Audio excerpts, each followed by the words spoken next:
Again, good morning. My name is Angela Lorenzana. I'm the department chair of the Department of Communication. So welcome to our 2024 seminar series. This is actually one of our projects in the department aimed at enriching your learning experience. Okay?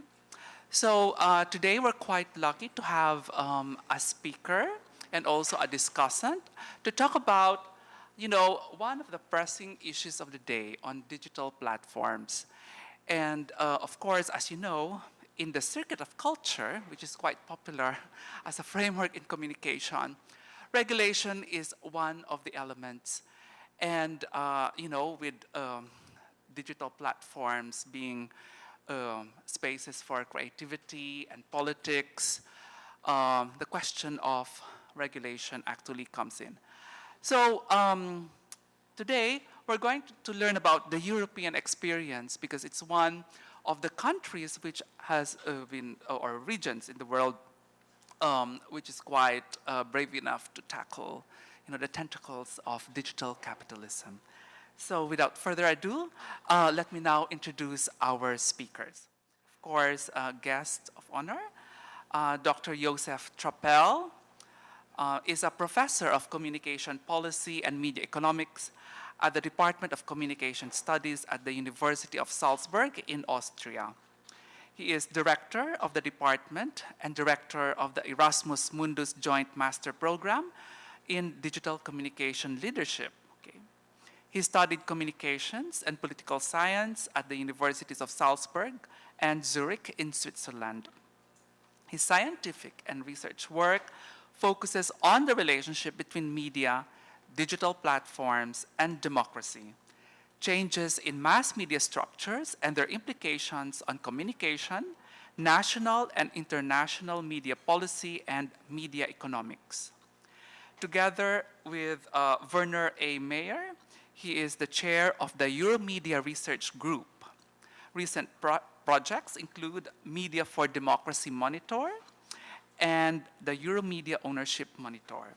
From 2020 to 2023, he was chairing the Jean Monnet Network European Media and Platform Policy. Our discussant is also a faculty member of the School of Social Sciences. He is Dr. Erwin Cruz, okay? Also, actually, a dear colleague and friend. Yeah. A graduate of Merz Academy in Stuttgart, Germany, and Rey Juan Carlos University in Madrid, in Spain, okay, where he took his master's in new media and journalism. He also holds a PhD in economics from Ateneo de Manila. He teaches at the university's European Studies program, where he has taught Jean Monnet modules and the European Union economy, as well as the economics department. His research interests are in international economics and digital economy. And he also works for the Financial Times, where he is digital sub-editor. Okay. So may we now have our speaker, Dr. Trappel. Please welcome Dr. Trappel. Thank you very much, Anshu, for this warm welcome. The month of February is of some kind of significance to the topic I'm talking to you today, and where it is the privilege and the honor to be your guest speaker today. So it's not the reason that this is February that I'm addressing you why this is of significance. But let me see what you remember. You might have seen that we are in February celebrating the 20th anniversary of Facebook. So Facebook is there for 20 years, and let me see what happened during those 20 years. So what happened during those 20 years? So what you can see first is that this platform has been created in 2004, and later on, not many years later, he hit the threshold of 100 million users, and in 2011, a couple of years later, there has been the so-called Facebook revolution. Others call it Arab Spring. And I call it the first big fake news of Facebook. This was no revolution. Some of you might remember those days when in the Arab world, in Egypt and in Tunisia, later on in Iran, and in several other countries, in Libya in particular, people were uprising. And they called it Facebook revolution. A couple of months later, actually, the authorities were still in place. A couple of months later, the authorities have learned how to use Facebook in order to silence their public, actually. And in none of these countries, this revolution has been a success. Now, when I look into the room here, I gather that not many of you do personally remember this. People are doing this one. Laban Filipino. Yeah? This was ETSA revolution. And guess it has been today in February, 38 years ago. The people start to march not far from here in Cubao. They went down ETSA in order to protect two military people, which was Fidel Ramos, the later president, and Juan Ponce Enrile, who defended the people against the ruling Marcos regime at the time. So people went to the streets, and that's a huge difference between what is called Facebook revolution, 2011, and 1986 in ETSA here in Manila. At the time, I was a young journalist. I mean, I'm still young, but I'm not a journalist anymore. At the time, I was a really young journalist, and a few weeks after these events, I came to Manila for the first time, and I found a totally politicized population here. So when in each street corner, in each eatery, you could start talking politics with people, and it was really interesting to see how people are discussing these issues, how they see the former Marcos regime, how they see Cory Aquino as a new president coming in. So this was a totally politicized atmosphere, and everybody was interested in talking about that. So for me, it was extremely exciting as a journalist, and what I did, I went to Negros, actually.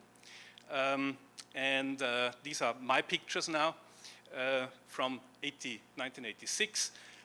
Even in Negros, I mean, this is a part in the Visayas which is not at the core and not at the center of the Philippines, but even there, it has been politicized, as you can see. And I was holding a letter, actually, from this person, who was Joma Sison, and some of you might remember the name.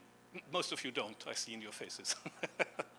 So Joma Sison gave me a pass letter in order to meet the NPAs in Negros, and I was visiting them as a journalist, and they showed themselves and their weapons when I was there. Even at nighttime, they just, I mean, this is just a presentation for the journalists. So I was very much inclined, and I was very much impressed how Filipino people, even in the provinces, even out there, did digest this kind of revolution that happened. So let me come back to today and to Facebook. What happened after this fake Facebook revolution was this, and you can see all these events there. It took a while, and then Mark Zuckerberg took over the WhatsApp for quite some money, as you can see here. You will also see that in 2018, there was a scandal which was called Cambridge Analytica. And I hope you know about this and you have heard about that, because it coincides to some extent with political events all over the planet. So what happened was that during, more or less during the same time, Brexit happened, and Brexit only happened because there has been Facebook actually and Cambridge Analytica. And the Cambridge Analytica scandal was that data from Facebook was leaked and officially given to this organization, who then in turn tried to manipulate the elections in the United Kingdom. Then we had, more or less at the same time, the election of Donald Trump in the United States. Again, very much linked to the social media campaigns he was running. Later on, as you know yourself, Rodrigo Duterte took over in the Philippines here. In Brazil, we have Jair Bolsonaro. All these types of authoritarian leadership are linked to social media. So I think these are very strong arguments in order to look into what social media and digital platforms in general are doing and have been doing to the society at large. Now, let me go back one step at the beginning of this kind of digital development. And there is a declaration of the independence of cyberspace. I'm sure you have heard about that, and if not, it should be in your class soon. So what you can see here is the beginning of the declaration. It says, "Government of the industrial world, you very giants of flesh and steel, I come from cyberspace, the new home of mind. On behalf of the future, I ask you, you have the task to leave us alone. You are not welcome among us. You have no sovereignty where we gather. We have no elected government, nor are we likely to have one." So that was the idea at the very beginning of the digital platform society or digital platform era. So it was an area where the people, or where the pundits actually of digital communication had a different idea of how it's going to develop. Now, what happened and what we got later on was this. This is just the opposite. There are new giants. These giants are even more powerful than the old ones. And you all know these symbols. I don't have to explain them to you. So in other words, what we need to know and what we need to ask is, in the age of giants, how can we ensure that digital mass communication enables and protects democratic values?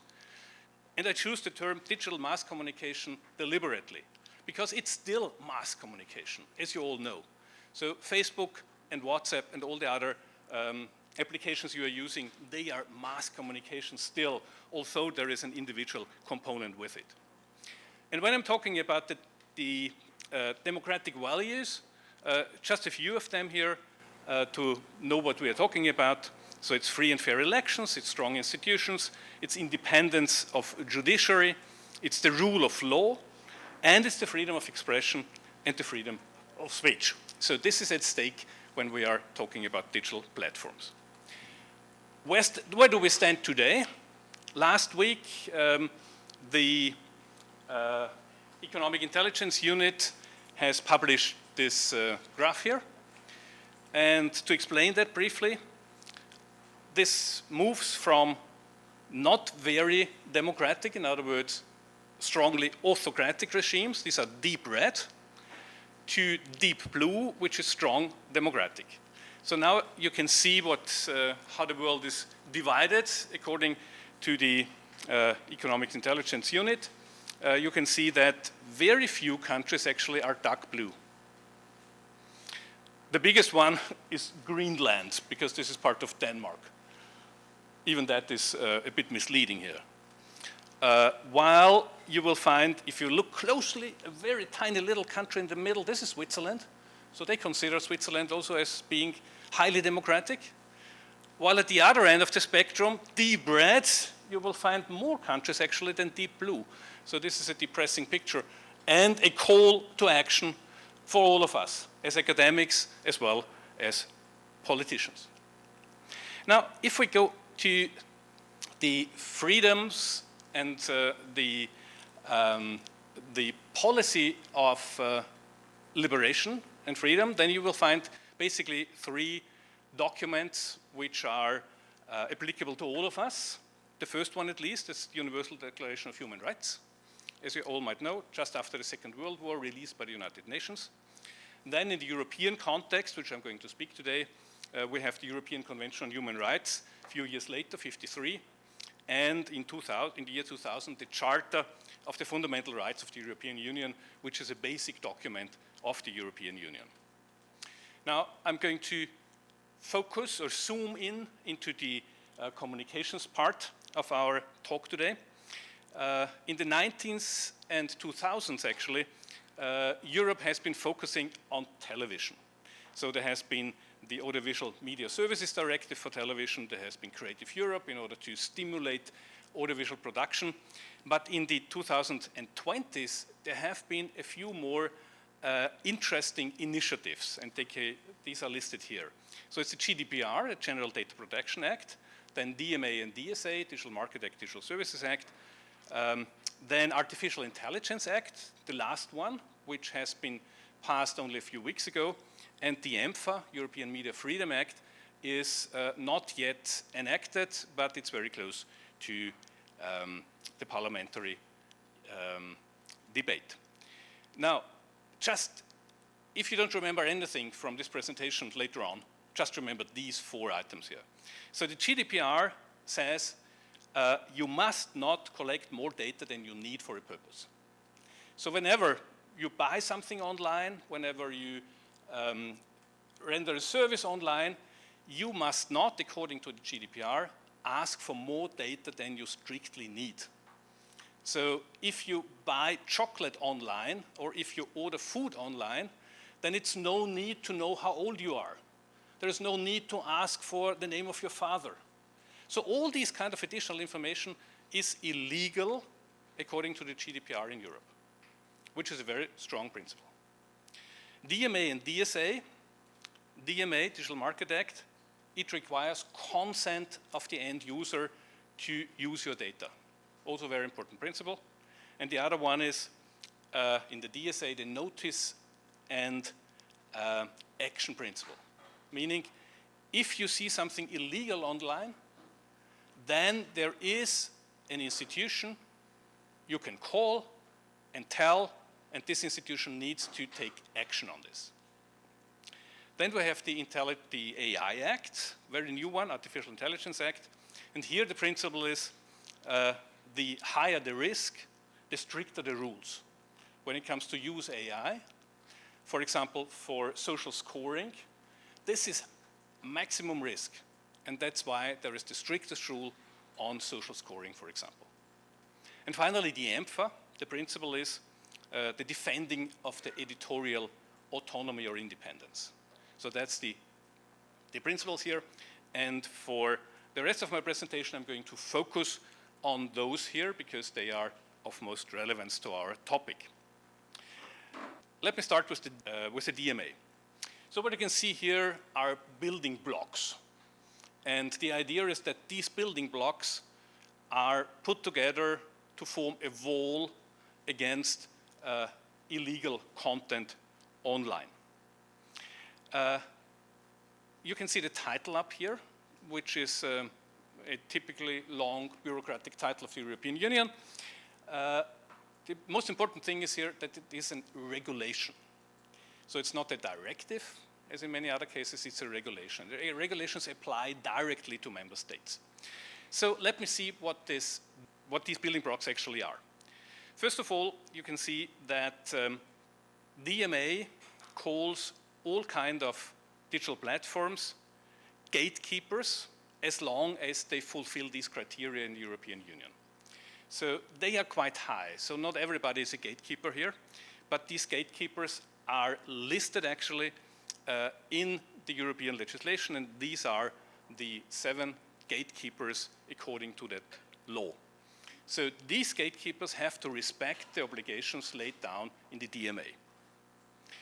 First, it's the personal data, and I said this before, without consent, this personal data should not be processed actually.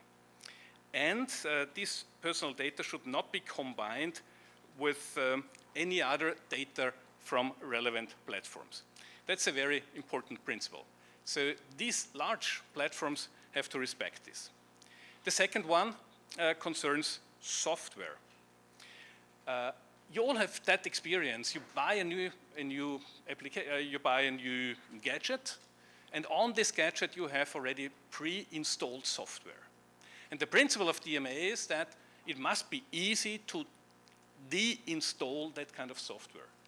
so that users can use the gadgets they have in the way they want, and the large gatekeepers must not keep these installations on.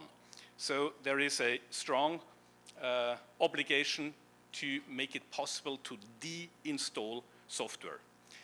And the other side of the coin actually is that third-party software must be easily installable. So the idea is to have an open market. And as you know, the European Union is a neoliberal exercise actually. And at the end of the day, it's about how markets should work better. And the idea here is that they say, okay, we have these giants, there are only 7, these are the gatekeepers. They distort the market in Europe and actually worldwide, but where these rules apply is Europe. So they say, we have a distortion of the market here, and that's why we need to open it up for other software providers. Interoperability is the next principle. Actually, it says that the applications you're most likely to use, like WhatsApp or Signal, they should be interoperable. So if you use Signal, your message should also arrive at WhatsApp and the other way around, and all the other platforms as well, like Telegram, and you name them. So that's also the idea, to open up the market in order to defend free markets from these kind of monopolies or oligopolies. However, this is not much welcome by some of these platforms, because they say we are going to lose autonomy if we do that. If we are interoperable, Signal, for example, says we don't want this, but at least they can if they like. And then you can see that the fines are quite substantial. So if these market giants offend these laws and these rules, then they can be fined quite heavily. As you can see, 10% of its annual turnover worldwide is a real threat. And if you know how much money these platforms are making, then you know how high these fines are. And the interesting thing is that, for example, Elon Musk, he was so angry that he says he's going to retreat X or Twitter from Europe altogether because he doesn't want to respect these kind of law and rules. On the other hand, he's losing a lot of money if he doesn't have the European market anymore. So it seems that this is going to work. Let me conclude. So for the DMA, Digital Markets Act, it responds economically to this platform infrastructure. It addresses only very large platforms. It includes advertising as a critical success factor. It strengthens end users' rights, and it attempts to reduce economic imbalances. By the way, if you're interested in all that, these PowerPoint slides are going to be available to you. Anjo told me that you can get hold of the presentation, and I'm going to give you an extended version of this with some more text if you're interested in that. Now, DSA, the second one, here comes back to February, because last Saturday, 2 days ago, the DSA entered into force. So February, again, is significant here. What you can see here, this is a highly complex regulation. It has 186 recitals, 93 articles, printed on 102 pages. This is really heavy. And the purpose, again, is the proper function of the internal market. What are the building blocks here? Again, illegal content and the reaction to that is in the core of this regulation. So they want to ensure that illegal content is spotted online, and there is a place to notice that. So notice and action is the principle, as I said before. Any individual can notify if something illegal is going on. And what is illegal? This can be abuse of child, for example. This can be illegal use of personal data of other people. This can be cyberbullying. All these kind of events are covered by the DSA. And the content providers, or the platform providers rather, they need to have somebody where you can complain and give notice. And there is the concept at the last line here of the trusted flaggers. And trusted flaggers are organizations who have priority when they flag and say, okay, here is illegal content. So take action now. And the platforms are obliged to react immediately, meaning within 24 hours. So as soon as they get to know that there is illegal content, then they have to act. But there is no rule that they need to screen the own platform themselves. So it's the notice principle. So there's no obligation that they screen their own contents, but there is the obligation that they act immediately as soon as they get to know something is illegal on their platform. Well, and who is concerned here? In the DMA, it was 7 platforms. Here there are 17. I'm not going to enlist them here. For these 17s, the regulation says there are 4 systemic risks of what they call flops. This is the very large online platforms. And these 4 risks are illegal content, then impact on fundamental rights, among them freedom of speech, negative effects on democratic processes like elections, and negative effects to protect public health and other institutions there. And for these flops, for these 17 very large online platforms that include search engines, there are different rules applying, meaning that they have to have a self-assessment of their own performance, and this self-assessment then needs to be published in general and notified to the European Commission as well. Online advertising, and these are the last 2 elements I'm going to present to you. Online advertising is of concern here again because it's the fundament of the economics. And here the regulation says that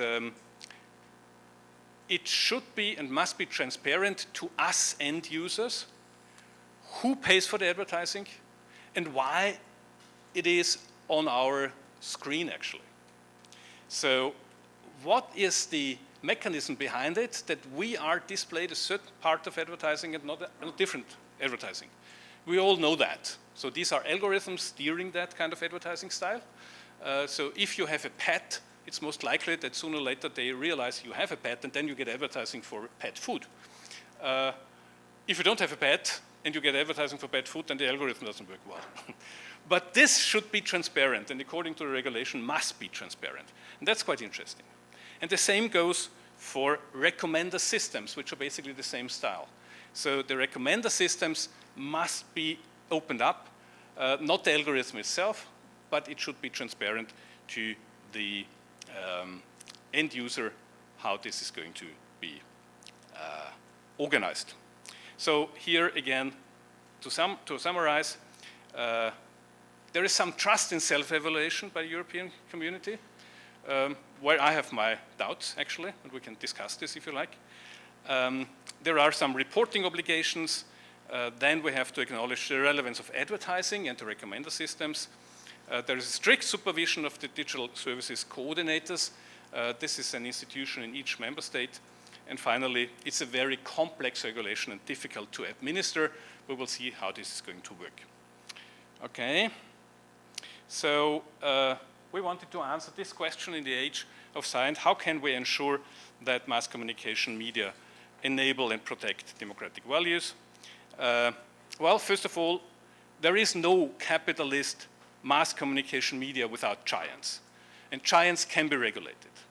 The EU is apparently in the driving seat of these regulations. It proceeds with ownership transparency, but it does not really limit growth and size of the giants.